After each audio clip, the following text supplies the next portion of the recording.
a location, an escape venue, a school even for this movement.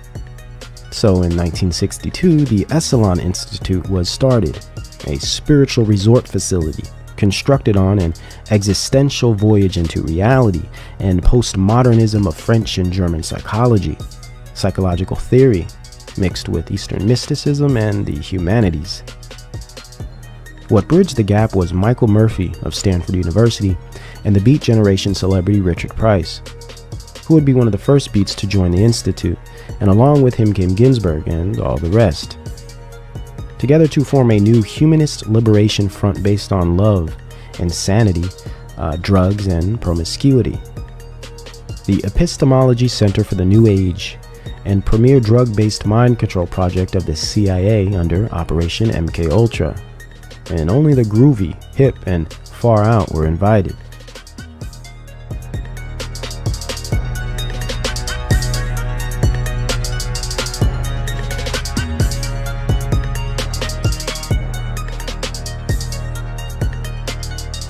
Next, we step into the first blood of our domestic version of Project Phoenix. In 1963, Americans suffered from a mass psychological operation and death ritual that some call the killing of the king.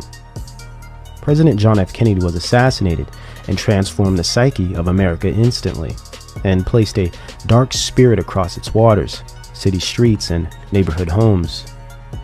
Was he actually murdered? Or was he shipped to some secret elite island somewhere with the rest of the fake Death Brotherhood members? Well, that's a debate that matters very little to the overall effect of this event. This ritual would seal the fate of a once somewhat united American society, one with potential, one with still a sense of balance, tradition, and cohesive moral standard. It was here where the social split began. The mental break of a nation happened that day in America, and it appears as though the entire event was set, designed, and carried out to produce this precise reaction. A clear representation of a mass trauma-based mind control technique. Socio-psychological terrorism. Again, another Hegelian dialectic of problem, reaction, solution. Unleashed on society in time to offset any possibility of social balance, priming them for the new wave of enmity, incoherence, jive, and propaganda that would be smashing into their lives over the next several years. A battlefield of civil rights was taking its shape. The psychedelic era was on the horizon, and an entire society had been shaken and stirred right in time to embrace it. With a war overseas looming, vast MKUltra drug projects in their advanced states of research, moles, educators, celebs, and agents of influence in their proper places to administer indoctrination, America stood as a sitting duck in still waters, quietly before the storm. The storm begins in 1964, and the phasing out of American Christian morale takes its step forward. Though social unrest was growing in the South, setting precedent for the Black Power movement that would take shape in a couple years, on the West Coast something else was brewing. Under the auspices of Tavistock Institute and Stanford Research Institute, or SRI, the work of the recently passed Aldous Huxley, who strangely died the same day as John F. Kennedy, also the Johnny Appleseed of acid, Al Hubbard, and anthropologist Gregory Bateson was in full swing.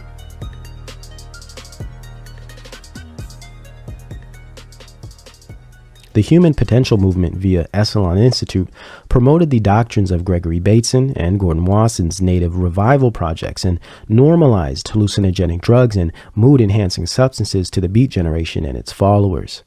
Beatniks, hippies, and rejects abroad were now a complete movement. The counterculture was born. After being recruited by Bateson, Stanford's Ken Kesey, writer of MKUltra novel One Flew Over the Cuckoo's Nest, was dosed with LSD in the famous Menlo Park projects. Bateson would later recruit Allen Ginsberg to join. Kesey was sent out on a mass dosing social project with the Merry Pranksters, a covert psyop squad that would popularize the mind-deforming and spiritually possessing substance LSD. Neil Cassidy, popular Beat Generation member, would become the driver of the Merry Prankster party bus, named Further. tying the Beat generation right into the psychedelic era. From the Merry Pranksters would come the Grateful Dead, another Tavistock-controlled psyop band that was also dosed in the Bates and Menlo Park LSD projects. Members of the Bohemian Grove Society, and all children of Masonic families. The Grateful Dead was managed by Alan Trist, son of Tavistock scientist Eric Trist. Also in the handling and directing of the Grateful Dead was CIA psychologist Hank Harrison, whom is also the father of Courtney Love. But that is another story we will have to save for when we get into the 90s, back to summer of '64. So the hippie generation, Deadheads, psychedelic rock, and LSD popularity came directly out of the CIA Tavistock-funded and guided Merry Prankster group of the West Coast, and the Carnegie and Mellon-funded Harvard Research Group of Leary on the East Coast. Later, which would produce the psychedelic drug-running gang, the Brotherhood of Eternal Love, where eventually both sides would come together under one umbrella, solidifying the degenerate culture once and for all in '67 at the Human Be-In Festival in San Francisco, Golden Gate Park. From the early days of the Beats and Harry Smith's folk revival to the psychedelic era with characters like Wavy Gravy, who will become one of the prime LSD dispensers in the counterculture. In fact, this is the guy who supplied the quote-unquote bad acid at Woodstock. Along with Wavy Gravy would come the most infamous of the bunch, though Al Hubbard, and not to be confused with L. Ron Hubbard of Scientology fame, might have pushed more physical LSD, but Timothy Leary sold the culture of LSD. He sold the worldview of the hippie generation. He embodied the spirit of freedom through rebellion that defined America at the time. An open CIA operative, psychologist, and Harvard man, Timothy Leary was a devout Crowleyite. In fact, he openly explains in many interviews how he felt he was continuing the work that Crowley left off when he passed. Harry Smith surprisingly stated nearly the same sentiments, both continuing in the great work of the beast and contributing to the destabilization and spiritual possession of humanity.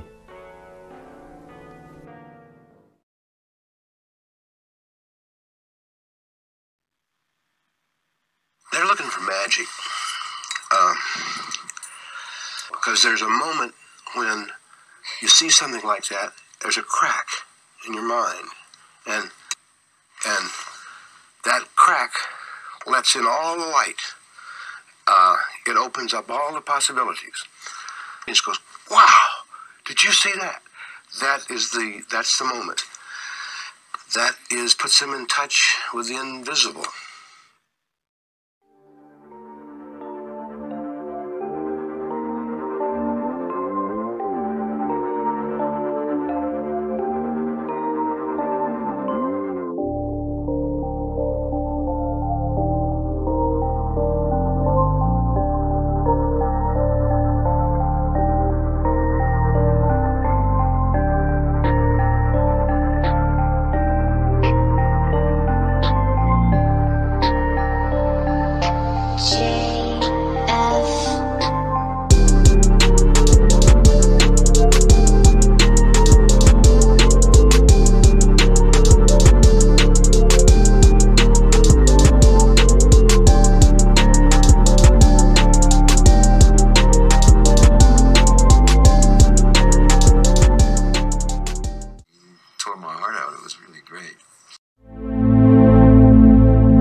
By 1966, a strong black and white trauma bonding psychological operation was at work, and losing one's mind to make sense of it all presented itself as the only option for a great majority, pushing the popular worldview further into satanic perspectives, undergoing spiritual possession and mind control on encompassing scales. So it would only make sense that the media joins in on the programming. In 1966, the fantasy genre started to, out of nowhere, explode. Adding to the space and alien programming, the popular show Star Trek was first aired, creating a subgenre culture within itself. The Batman show was also released, and grown men today in 2017 are still watching Batman.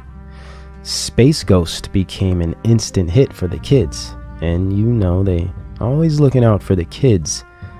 Oh, and the subtle and sexually suggestive game Twister came out for all the whippersnappers and partygoers, right around the time birth control was being more accepted and avidly pushed into cities and counties via Planned Parenthood.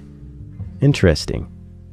66 would also spawn the beginning of the Great Occult Revival, and solidifying in 1970, starting with the 66 foundation of the Church of Satan in San Francisco.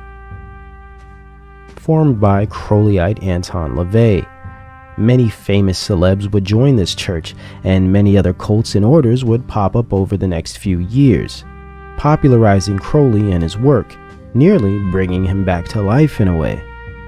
The Rolling Stones and the Beatles would have a great deal to do with this. Since they all were devout Crowley followers, they couldn't help but make Crowleyan material. They would push the Crowleyan philosophies through their art, weaponizing it and transforming the culture into something ugly, something sinister and ancient.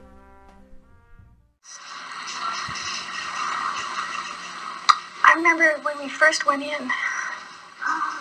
And labeled the godfather of the New Age.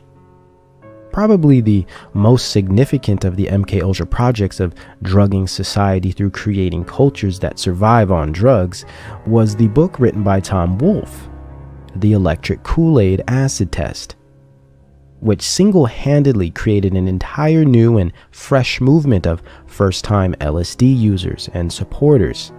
Though LSD was illegal in many areas by 66, this piece of literature made it a god. Laws and regulations had no meaning at this point. The Dark Age was here. Things were getting more debased, more sexual. Music was getting darker and twisted.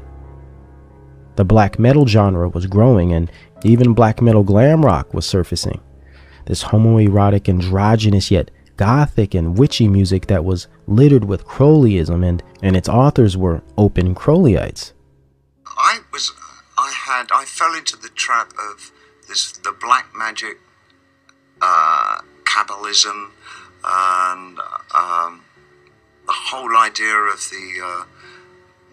just the Crowleyism of the times, and I really got completely disoriented by all that. Rosemary's Baby came out this year in 68, setting the tone for the following year to come, birthing the Crowleyan crowned and conquering child. At the same time this year, and assisting in the domestic Phoenix project of social terrorism, the serial killer operations were brewing, beginning most significantly with the Zodiac killings. The Zodiac who had happened to be terrorizing the San Francisco Bay Area, home of the counterculture.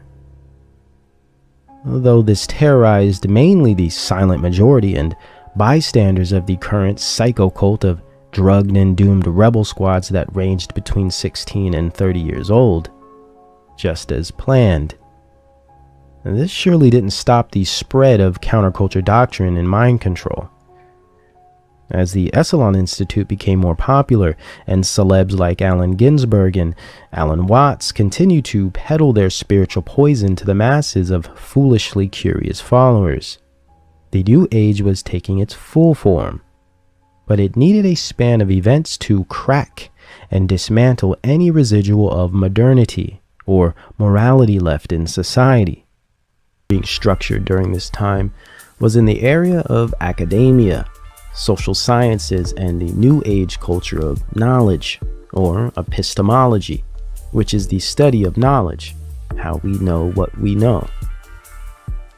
The 70s relied on the journey of self-help to be precise, and man-focused salvation as a defining feature of the decade.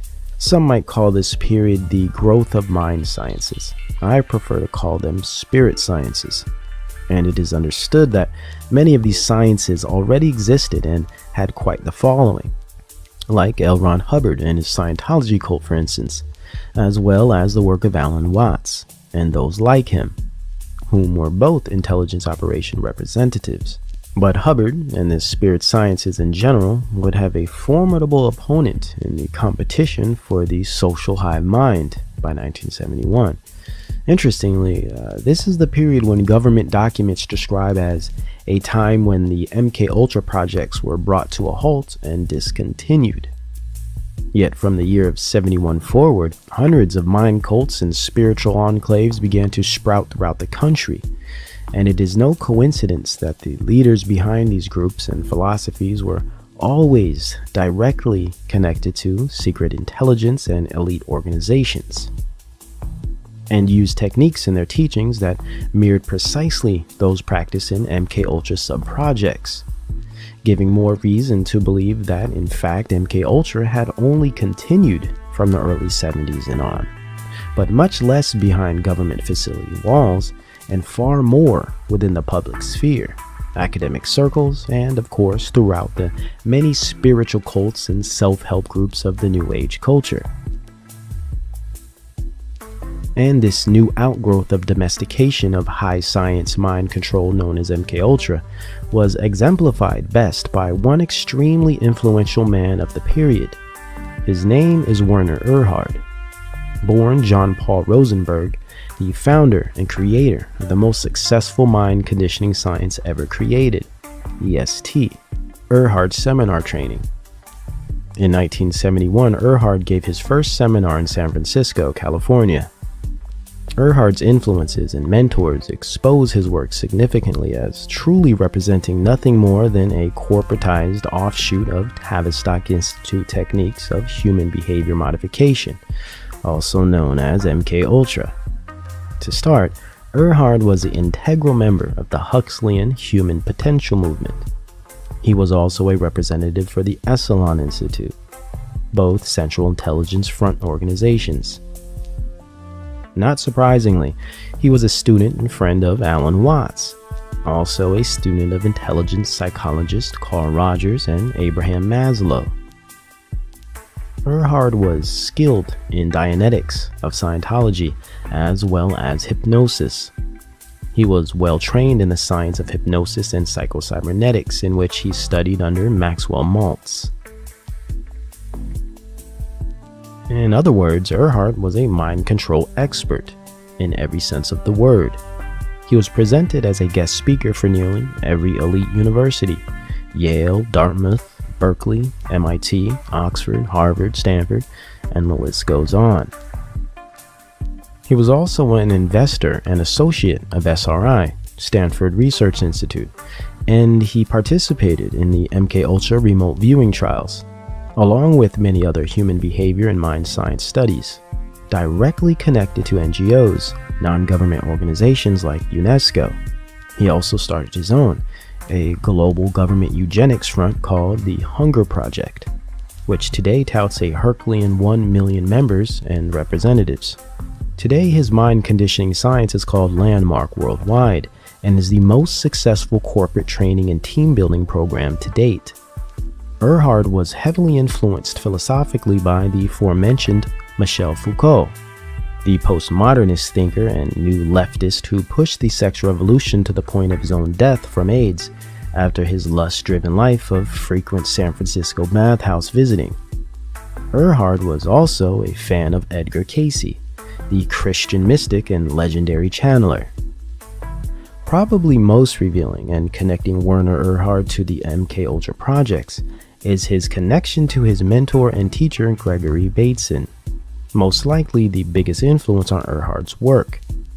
The same Bateson who helped form the Central Intelligence Agency, kicked off the MKUltra project as a weaponized anthropology mission and professed, quote, "You can control will and behaviors of man by capturing his imagination."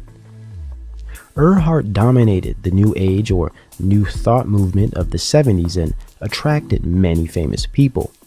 Some EST members were John Denver, Jeff Bridges, Ariana Huffington, owner of Huffington Post, one of the most liberal and New Age publications to date, Joe Namath, Diana Ross, Yoko Ono, Jerry Stiller, Ben Stiller's father, and Cher, just to name a handful. Hundreds joined, and many still promote the mind conditioning seminars to the current day. Werner Erhard was also a student of the mind control program called Mind Dynamics of Alexander Everett. This was the conditioning platform that Erhard constructed his EST techniques after. From 1971 to 1984, EST was established as a kingpin in the industry of thought management and fringe psychology through techniques of Gregory Bateson, hypnosis of Mesmer, cybernetics of Maltz, conditioning of Everett and Silva, along with many other influential elements. Erhard initiated millions of followers in a single decade, which turned out to be the most successful human potential movement and mind control programs since the counterculture and Woodstock, even Esalen Institute itself. Though the program was removed, then switched to a different name in 1984 due to the death of a participant within the seminar. Aside from the figures like Hubbard, Watts, and Krishnamurti, Werner Erhard was surely one of the most prominent figures in terms of establishment-produced social mind control of the 70s, a perfect specimen in which the Macy conferences aimed to manifest over time, and were successful in doing so. What we see today as motivational speakers, positive thinking, law of attraction, multi-level marketing, self-help literature, and corporate team building or group dynamic training seminars all come directly out of the mind conditioning work of Werner Erhard. Another very influential aspect of this New Age spirit science of the 70s was the impact of Eastern mysticism, Zen Buddhism, and Hindu teachings. Though more spiritual and less mechanical and psychological, as in Erhard's work, Eastern mysticism became a trend and encapsulating process of mind control of the time. As in EST, these mystic teachings of the East were heavily supported and promoted by celebs and entertainers, even politicians and elite establishment organizations like the United Nations.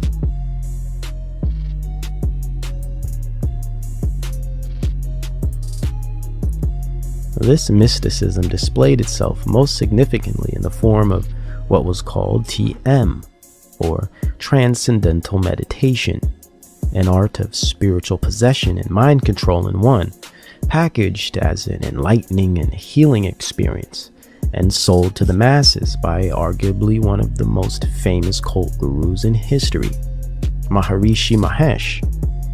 Though Maharishi made his movement global in the 60s with the help of groups like the Beatles and the Beach Boys, by the 70s, TM became a household name, boasted millions of followers worldwide, and even developed university-level courses, as in the Maharishi University of Management curriculum in Santa Barbara, California, and also in Fairfield, Iowa. The overarching realities of these mind dynamics and spirit sciences is that they embody all of the age-old lies of Genesis 3, of Gnostic godhood, and salvation through self. Moreover, the denial of God and the requirement of salvation through Christ and Christ alone. Therefore, it has always been imperative that the establishment not only perfect their sciences on controlling the mass mind and spirit, but to also produce many subgroups, cults, and gangs that reflect the same motivations and results. The goal has always been to corrupt the spirit and embellish the ego, and ultimately erase the Christian morale and gospel of our needed Savior and Messiah. On the surface, these cults are usually written off as merely economic schemes and money scams by clever con artists. But esoterically, they have always been about mass mind control and subverting large populations in efforts to create neo-pagan feudalist subcultures that would assist in the facilitation of social engineering projects, and eventually resulting in a hedonistic global citizenry of serfs and cattle farm megacities. By accomplishing this, the moral standard is corrupted and society is compartmentalized into social groups that may differ in appearance or even practice, yet have the same base worldview and spiritual direction, such as humanism and flesh consciousness. This worldview and spirituality will always be antichrist and always be self or in-group focused. Hence our epidemic today of selfie culture, hyper-environmentalism and pseudo-conservation, narcissism and identity politics, lust programming, essentially in-group dynamic mind control and macro conditioning. Therefore, through these subgroups and thought cults like TM, Scientology, or EST, the establishment produces a broad strata of managed perspectives and identities, formulated at the core by occult practices and esoterics, with humanist ideals. Done so through the manipulation of culture by utilizing drugs, network media, entertainment, the academic system with an invented expert class, and various influential personalities and celebrities. Possibly one of the best in-depth explanations of this operation is the SRI policy study of 1974, called Changing Images of Man. It describes this undeniable argument with striking documentation and step-by-step methodology. Anyone that would attempt to refute these findings would find it in their best interest to research these detailed studies first. The 70s posed as a prime era to produce many leaders to run countless groups that would over time form large populations of mind-controlled individuals that, by proxy and default, would create cultures and movements that reflected the teachings and belief systems of those leaders. Names like Alan Watts, Krishnamurti, student of Helena Blavatsky, Maharishi, Osho, Erhard, Leary, Hubbard, were all examples of these initiated leaders of the era, all of which, though differing in aesthetics, still held the same root doctrine of salvation through self, occult practices, and antichrist ideology, plus financial ties and training directly connected to elite foundations, special intelligence, and/or occult secret societies. We would consider these practices in areas of 70s mind control as the light spectrum of magic, angels of light, or enlightenment. But what about the dark spectrum, the black magic and dark occult rising movement of the 70s? As much as there were gurus and yogis promising salvation through searching within and happiness through meditation or conditioning the mind, there were leaders and occultists selling the same message, yet providing a much darker approach to finding its destination. And of course, media entertainment, artists and celebs, and social trauma-based mind control to accompany it. 3,000 years ago, Lord Buddha taught the same message of transcendental meditation to his disciples when he said, gain nirvana, eternal freedom through meditation. 2,000 years ago, Christ taught the same message of transcendental meditation when he said, kingdom of heaven is within you. Thereby he meant that you are carrying a pool of bliss within, and therefore take your mind to that inner pool of happiness and come out blissful and